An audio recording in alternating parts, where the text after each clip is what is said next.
जनाबत की हालत में बिल्कुल सो सकते हैं, लेकिन एक बात दिमाग में रखना कि जब इंसान जनाबत की हालत में होता है, नापाकी की हालत में होता है, उस वक्त शैतान का उस पर हमला करना बहुत आसान होता है।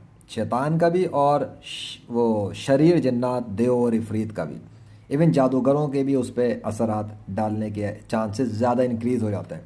ये ऐसे ही है जैसे वीडियो गेम के अंदर आपके पास एक शील्ड लगी हुई थी, एक बफ लगा था, और अब वो रिमूव हो चुका है। ठीक है, अब रिमूव तो हो गया है, आप दोबारा नहीं लगा रहे और उसी बगैर बफ के दुश्मनों के बीच में सो जाए, तो फिर दुश्मन आपके जिस्म के साथ क्या करेंगे।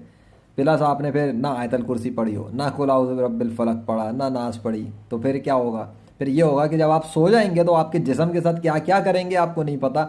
उठेंगे, कभी आपके साथ कुछ हुआ है, कभी कोई बीमारी आ गई है, कुछ हो गया, ये हो गया, वो हो गया। वो इसीलिए कि आपने ना आपके पास कोई प्रोटेक्शन, ना एंजल्स, ना ये ना वो, हालत जनाबत, ना पाकी फरिश्ते दूर। फिर